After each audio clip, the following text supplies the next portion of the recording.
Movie ടോക്സിലേക്ക് ഏവർക്കും സ്വാഗതം. മലയാളത്തിൽ നിന്നും ഇനി പാൻ ഇന്ത്യൻ റിലീസായി വരാനിരിക്കുന്ന ബ്രഹ്മാണ്ഡ സിനിമകൾ ഏതൊക്കെയെന്നാണ് ഇന്ന് നമ്മൾ പങ്കുവയ്ക്കുന്നത്. ഒന്നാമത്തെ ചിത്രം ബറോസ്. ലാലേട്ടൻ നായകനായും സംവിധായകനായും വരാനിരിക്കുന്ന ഒരു ഫാന്റസി 3D സിനിമയാണ് ബറോസ്. മലയാളത്തിൽ ആദ്യമായി 3Dയിൽ തന്നെ ചിത്രീകരിച്ച സിനിമയെന്ന പ്രത്യേകതയും ബറോസിനുണ്ട്.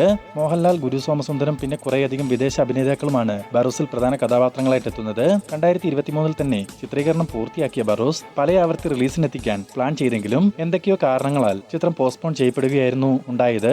നിലവിൽ ഈ വരുന്ന ക്രിസ്മസിന് ബറോസ് റിലീസ് ചെയ്യുമെന്നാണ് അവസാനമായി മൂവി ടീം പറഞ്ഞത്. എന്നാൽ ഇതുവരെയും റിലീസ് സംബന്ധമായ പ്രമോഷനോ തിയേറ്റർ ചാർട്ടിങ്ങോ ഒന്നും തന്നെ ആരംഭിച്ചിട്ടില്ല. മോളിവുഡിലെ തന്നെ ഏറ്റവും വലിയ മുതൽ മുടക്കിൽ തയ്യാറാവുന്ന ബറോസിന് ഏതാണ്ട് 100 കോടി രൂപയിലധികം ബഡ്ജറ്റ് ആണെന്നാണ് പറയപ്പെടുന്നത്. ആശീർവാദ് സിനിമാസിന് വേണ്ടി ആന്റണി പെരുമ്പാവൂരാണ് ചിത്രം നിർമ്മിക്കുന്നത്. തിരക്കഥ ജിജോ പുന്നൂസ്, മ്യൂസിക് ലിഡിയൻ നാദസ്വരം, ക്യാമറ സന്തോഷ് ശിവൻ. കാത്തിരിക്കാം ബറോസ് എന്ന സിനിമയുടെ പാൻ ഇന്ത്യൻ റിലീസിനായി. രണ്ടാമത്തെ ചിത്രം മാർക്കോ. ഉണ്ണി മുകുന്ദനെ നായകനാക്കി ഹനീഫ് അദീനി സംവിധാനം ചെയ്യാനിരിക്കുന്ന ഒരു ബ്രൂട്ടൽ ആക്ഷൻ സിനിമയാണ് മാർക്കോ. ചുരുക്കി പറഞ്ഞാൽ ഒരു കൊലകല്ലി ഐറ്റം.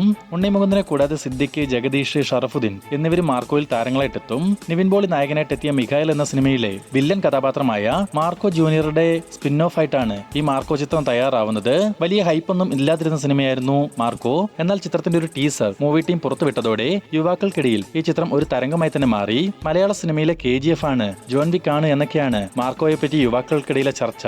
കാരണം അമ്മാതിരി ടീസർ കട്ടാണ് മൂവി ടീം പുറത്തുവിട്ടതും. എന്തായാലും മാർക്കോയും ക്രിസ്മസ് റിലീസാണ് പ്ലാൻ ചെയ്യുന്നത്. 30 കോടി രൂപയോളം ബഡ്ജറ്റ് കണക്കാക്കുന്ന ചിത്രം ഷെരീഫ് മുഹമ്മദും ഉണ്ണി മുകുന്ദനും ചേർന്നാണ് നിർമ്മിക്കുന്നത്. ക്യാമറ ചന്ദ്രു സെൽവരാജ്, മ്യൂസിക് രവി ബസ്രൂർ, തിരക്കഥ ഹനീഫ് അദേനി.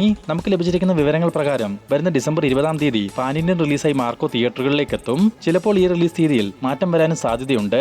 മൂന്നാമത്തെ ചിത്രം കത്തനാർ. ജയസൂര്യയെ നായകനാക്കി ആർ രാമാനന്ദിന്റെ തിരക്കഥയിൽ റോജിൻ തോമസ് സംവിധാനം ചെയ്യുന്ന ഒരു ഹൊറർ ഫാന്റസി സിനിമയാണ് കത്തനാർ. ജയസൂര്യയുടെ കൂടെ അനുഷ്ക ഷെട്ടി, പ്രഭുദേവ, വിനീത്, സാൻഡി മാസ്റ്റർ, കുൽപ്രീത് തുടങ്ങിയവരും കത്തനാരിൽ വേഷമിടുന്നുണ്ട്.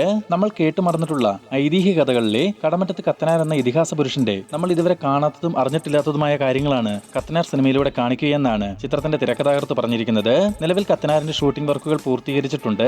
ഏതാണ്ട് 10 ഏക്കറോളം സ്ഥലത്തൊരുക്കിയ സെറ്റിലാണ് കത്തനാർ സിനിമയുടെ ഭൂരിഭാഗ ഷൂട്ടും നടന്നിട്ടുള്ളത്. പിന്നെ വിർച്വൽ പ്രൊഡക്ഷൻ ടെക്നോളജിയിൽ ചിത്രീകരിക്കുന്ന സിനിമ എന്ന പ്രത്യേകതയും കത്തനാരിനുണ്ട്. ഹോം എന്ന സിനിമയ്ക്ക് ശേഷം റോജിൻ തോമസ് ഏതാണ്ട് 3 വർഷത്തോളം സമയമെടുത്താണ് കത്തനാരിന്റെ വർക്കുകൾ ചെയ്തു വരുന്നത്.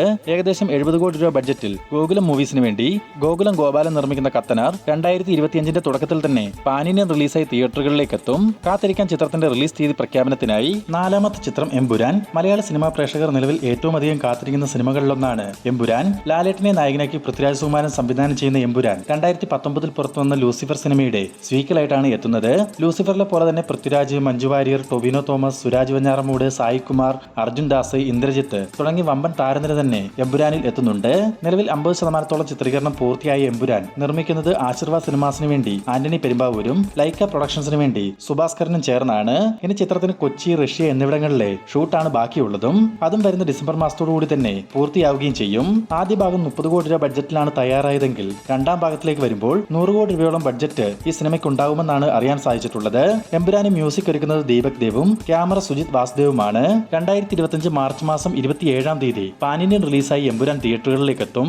അഞ്ചാമത്തെ ചിത്രം ആട് 3. ജയസൂര്യ, സണ്ണി വെയിൻ, വിനായകൻ, സൈജു കുറുപ്പ്, ധർമ്മജം ബോൾഗാട്ടി എന്നിവരെ കേന്ദ്ര കഥാപാത്രങ്ങളാക്കി മിഥുൻ മാനുവൽ തോമസ് സംവിധാനം ചെയ്യാനിരിക്കുന്ന ഒരു ആക്ഷൻ അഡ്വഞ്ചർ കോമഡി ചിത്രമാണ് ആട് 3. 2015-2017 ആട് സിനിമയുടെ 2 ഭാഗങ്ങൾ ഇതിനോടകം തന്നെ പുറത്തു വന്നിട്ടുണ്ട്. 2015 പുറത്തു വന്ന ആട് തിയേറ്ററുകളിൽ വൻ പരാജയമായി മാറുകയും എന്നാൽ പിന്നീട് DVD റിലീസിന് ശേഷം യുവാക്കൾക്കിടയിൽ വലിയൊരു ചർച്ചാ വിഷയമായതോടെയാണ് ആട് സിനിമയ്ക്ക് ഒരു രണ്ടാം ഭാഗം മൂവി ടീം പ്ലാൻ ചെയ്തത്. തുടർന്ന് 2017 പുറത്തു വന്ന ആട് 2 30 കോടി രൂപയോളം ബോക്സ് ഓഫീസ് കളക്ഷൻ നേടി ബ്ലോക്ക് ബസ്റ്റർ വിജയം സ്വന്തമാക്കിയിരുന്നു. സിനിമയേക്കാൾ ഉപരി ഇതിലെ കഥാപാത്രങ്ങളെയാണ് ആളുകൾ അധികവും ഇഷ്ടപ്പെടുന്നത്. അതിപ്പോൾ ഷാജി പാപ്പനായാലും ഡ്യൂഡ് ആയാലും അറക്കൽ അബു ആയാലും ഇവർക്കെല്ലാം തന്നെ പ്രത്യേക ഫാൻ ബേസ് വരെ യുവാക്കൾക്കിടയിലുണ്ട്. നിലവിൽ ആട് 3യുടെ പ്രീ പ്രൊഡക്ഷൻ വർക്കിലാണ് മിഥുൻ മാനുവലും ടീമും. വരുന്ന വർഷം 2025 തുടക്കത്തിൽ തന്നെ ചിത്രീകരണവും ആരംഭിക്കും. ആദ്യ 2 ഭാഗത്തേക്കാൾ വമ്പൻ ബജറ്റിൽ വൺ ക്യാൻവാസിൽ 3Dയിലാണ് ആടിന്റെ 3ാം ഭാഗം ഒരുങ്ങുന്നത്. ഫ്രൈഡേ ഫിലിംസിന് വേണ്ടി വിജയ് ബാബു ആണ് ആട് 3 നിർമ്മിക്കുന്നതും. 2025 മധ്യത്തിൽ തന്നെ ആട് 3 പാൻ ഇന്ത്യൻ റിലീസായി തിയേറ്ററുകളിലേക്ക് എത്തും. ആറാമത്തെ ചിത്രം റാം. ലാലേട്ടനെ നായകനാക്കി ജിത്തു ജോസഫ് സംവിധാനം ചെയ്യുന്ന ഒരു സ്പൈ ത്രില്ലർ ആക്ഷൻ മൂവിയാണ് റാം. 2 ഭാഗങ്ങളായി വരാനിരിക്കുന്ന ഈ ചിത്രത്തിന്റെ ആദ്യ ഭാഗത്തിന്റെ 70% ഷൂട്ടിംഗ് വർക്കുകൾ ഇതിനോടകം തന്നെ കംപ്ലീറ്റ് ചെയ്തിട്ടുണ്ട്. പക്ഷേ പ്രൊഡക്ഷന്റെ ഭാഗത്തു നിന്നും എന്തൊക്കെയോ കാരണത്താൽ റാമിന്റെ തുടർന്നുള്ള ചിത്രീകരണം മൂവി ടീമിന് തുടരാനാവാതെ ഷൂട്ടിംഗ് വർക്കുകൾ നിർത്തിവച്ചിരിക്കുകയാണ്. 2 ഭാഗങ്ങൾക്കും കൂടി 100 കോടി രൂപയോളം ബഡ്ജറ്റ് കണക്കാക്കുന്ന ഈ ചിത്രം നിർമ്മിക്കുന്നത് രമേഷ് പിള്ളയും സുധൻ സുന്ദരനും ചേർന്നാണ്. പൂർണ്ണമായും വിദേശ രാജ്യങ്ങളിൽ മാത്രം ചിത്രീകരിക്കും ചിത്രീകരിക്കുന്ന റാമിൽ ലാലേട്ടൻ, ഇന്ദ്രജിത്ത്, തൃഷ, ശ്രീകാന്ത്, സംയുക്ത മേനോൻ എന്നിങ്ങനെ വമ്പൻ താരനിരയും അണിനിരക്കുന്നുണ്ട്.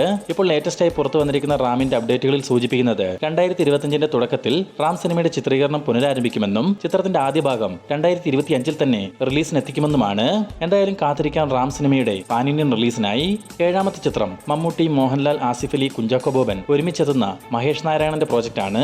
നിലവിൽ പ്രീ പ്രൊഡക്ഷൻ വർക്കുകൾ അവസാന ഘട്ടത്തിൽ എത്തിയിരിക്കുന്ന ചിത്രത്തിന്റെ പൂജ ഈ മാസം അവസാനം നടത്തപ്പെടുമെന്നും വരുന്ന ഡിസംബർ മാസം 6-ാം തീയതി മുതൽ ഷൂട്ടിംഗ് വർക്കുകൾ ആരംഭിക്കുമെന്നും അറിയാൻ സാധിച്ചിട്ടുണ്ട്. ശ്രീലങ്ക, കൊച്ചി, ലണ്ടൻ എന്നീ സ്ഥലങ്ങളാണ് ചിത്രത്തിന്റെ പ്രധാന ലൊക്കേഷൻ. മലയാള സിനിമ ഇൻഡസ്ട്രിയുടെ തന്നെ ബിഗ്ഗസ്റ്റ് സിനിമയായി തയ്യാറാവുന്ന ഈ പ്രോജക്ട് നിർമ്മിക്കുന്നത് ആൻഡോ ജോസഫും മമ്മൂട്ടി കമ്പനിയും ആശീർവാദ് സിനിമാസും ചേർന്നാണ്. 2025 ഓണം ടൈമിൽ പാൻ ഇന്ത്യൻ റിലീസായി ഈ ചിത്രം തിയേറ്ററുകളിലേക്ക് എത്തിക്കാനാണ് മൂവി ടീം പ്ലാൻ ചെയ്യുന്നത്. 8ാമത്തെ ചിത്രം കാളിയൻ. പൃഥ്വിരാജ്, സുകുമാരൻ, സത്യരാജ് എന്നിവരെ കേന്ദ്ര കഥാപാത്രങ്ങളാക്കി എസ് മഹേഷ് സംവിധാനം ചെയ്യാനിരിക്കുന്ന ഒരു പീരിയോഡിക് ആക്ഷൻ വാർ മൂവിയാണ് കാളിയൻ. 17ാം നൂറ്റാണ്ടിൽ ജീവിച്ചിരുന്ന കുഞ്ചിറക്കോട്ട് കാളിനായരുടെ കഥയാണ് കാളിയൻ എന്ന സിനിമയായി ഒരുങ്ങുന്നത്. പ്രശസ്ത യോദ്ധാവ് ഇരവിക്കുട്ടിപ്പിള്ളയുടെ വിശ്വസ്ത അനുയായിയായിരുന്നു കാളി. കാളിയനായി പൃഥ്വിരാജ് എത്തുമ്പോൾ ഇരവിക്കുട്ടിപ്പിള്ളയുടെ വേഷത്തിലെത്തുന്നത് തമിഴ് താരം സത്യരാജ് ആണ്. പല ആവർത്തി കാളിയൻ ഉപേക്ഷിക്കപ്പെട്ടതായി വാർത്തകളൊക്കെ വന്നിരുന്നു. എന്നാൽ ഇതിനെപ്പറ്റി പൃഥ്വിരാജ് പറഞ്ഞിരിക്കുന്നത് കാളിയൻ ഉപേക്ഷിച്ചിട്ടില്ലെന്നും തന്റെ തിരക്കുകൾ കാരണം സിനിമയുടെ വർക്കുകൾ നീണ്ടുപോകുന്നതുമെന്നാണ്. അതുകൊണ്ട് തന്നെ എമ്പുരാന്റെ റിലീസ് കഴിയുന്നതോടെ കാളിയൻ എന്ന ബ്രഹ്മാണ്ഡ സിനിമയുടെ വർക്കുകൾ ആരംഭിക്കുമെന്നാണ് സൂചനകൾ ലഭിച്ചിട്ടുള്ളത്. 9ാമത്തെ ചിത്രത്തിലേക്ക് കടക്കുന്നതിന് മുമ്പ് നമ്മുടെ ചാനൽ ഇതുവരെ നിങ്ങൾ സബ്സ്ക്രൈബ് ചെയ്യാതെയാണ് വീഡിയോ കാണുന്നതെങ്കിൽ ഇപ്പോൾ തന്നെ ചാനൽ ഒന്ന് സബ്സ്ക്രൈബ് ചെയ്ത് സപ്പോർട്ട് ചെയ്യുക. 9ാമത്തെ ചിത്രം പള്ളിച്ചട്ടമ്പി. ടൊവിനോ തോമസിനെ നായകനാക്കി ഡിജോ ജോസ് ആന്റണി സംവിധാനം ചെയ്യാനിരിക്കുന്ന ഒരു പീരിയോഡിക് ആക്ഷൻ മൂവിയാണ് പള്ളിച്ചട്ടമ്പി. എസ് സുരേഷ് ബാബു ആണ് പള്ളിച്ചട്ടമ്പിക്ക് തിരക്കഥയൊരുക്കുന്നത്. 2022 അനൗൺസ് ചെയ്ത സിനിമയാണ് പള്ളിച്ചട്ടമ്പി. 1957, 1959 ഈ കാലഘട്ടങ്ങളിൽ മലബാറിൽ ജീവിച്ചിരുന്ന ഒരു യോദ്ധാവിന്റെ കഥയാണ് പള്ളിച്ചട്ടമ്പിയിലൂടെ സിനിമയാവുന്നത്. നിലവിൽ ചിത്രത്തിന്റെ വർക്കുകൾ ആരംഭിക്കാനുള്ള തീരുമാനത്തിലാണ് ഡിജോ ജോസ് ആന്റണി എന്നും 2025 തന്നെ ചിത്രം റിലീസിന് എത്തിക്കുമെന്നുമാണ് വിവരങ്ങൾ ലഭിച്ചിട്ടുള്ളത്. ARMന് ശേഷം ടൊവിനോ തോമസിന്റെ അടുത്തൊരു പാൻ ഇന്ത്യൻ സിനിമയായിട്ടാവും പള്ളിച്ചട്ടമ്പി എത്തുക. 10ാമത്തെ ചിത്രം ദുൽഖർ, നഹാസ് ഹിദായത്ത് പ്രോജക്റ്റ് ആണ്. RDX എന്ന ആക്ഷൻ ബ്ലോക്ക് ബസ്റ്റർ സിനിമയിലൂടെ മോളിവുഡിലേക്ക് കടന്നു വന്ന ഒരു യുവനിര സംവിധായകനാണ് നഹാസ് ഹിദായത്ത്. ദുൽഖറിന്റെ തന്നെ കിങ് ഓഫ് കൊത്തയ്ക്കൊപ്പം ക്ലാഷ് റിലീസ് വെച്ച് 2023 ഓണം വിന്നർ മൂവിയുടെ സംവിധായകനും കൂടിയാണ് അദ്ദേഹം. എന്തായാലും തന്റെ 2ാമത്തെ പ്രോജക്റ്റ് ദുൽഖറിനൊപ്പമാണെന്ന് നഹാസ് തന്നെ തുറന്നു പറഞ്ഞിട്ടുണ്ട്. നിലവിൽ പ്രീ പ്രൊഡക്ഷൻ വർക്കുകൾ നടന്നു വരുന്ന ഈ ചിത്രത്തിലാവും ദുൽഖർ അടുത്തതായി അഭിനയിക്കുകയെന്നും ദുൽഖറിനെ കൂടാതെ ആന്റണി വർഗീസ് പെപ്പെ, SJ സൂര്യ എന്നിവരും ഈ ഒരു പ്രോജക്റ്റിൽ ദുൽഖറിനൊപ്പം ഉണ്ടെന്നും അറിയാൻ സാധിച്ചിട്ടുണ്ട്. മാത്രമല്ല ഇതൊരു പക്ക കൊമേഴ്ഷ്യൽ സിനിമയാണെന്നും പറയപ്പെടുന്നു. ഒപ്പം തന്നെ ഈ സിനിമയും പാൻ ഇന്ത്യൻ റിലീസായിട്ടാവും തിയേറ്ററുകളിലേക്ക് എത്തുക. അപ്പോൾ ഈ വീഡിയോ ഇവിടെ അവസാനിക്കുന്നു. അടുത്തത് ഇന്ത്യൻ സിനിമയിൽ ഇനി വരാനിരിക്കുന്ന പാൻ ഇന്ത്യൻ സിനിമകളുടെ വീഡിയോ ഉടൻ തന്നെ നമ്മുടെ ചാനലിലൂടെ വരുന്നുണ്ട്. ആ വീഡിയോയും കാണാൻ ആഗ്രഹമുള്ളവർ മുമ്പ് പറഞ്ഞതുപോലെ തന്നെ ചാനൽ സബ്സ്ക്രൈബ് ചെയ്ത് വെക്കാൻ പ്രത്യേകം ശ്രദ്ധിക്കുക.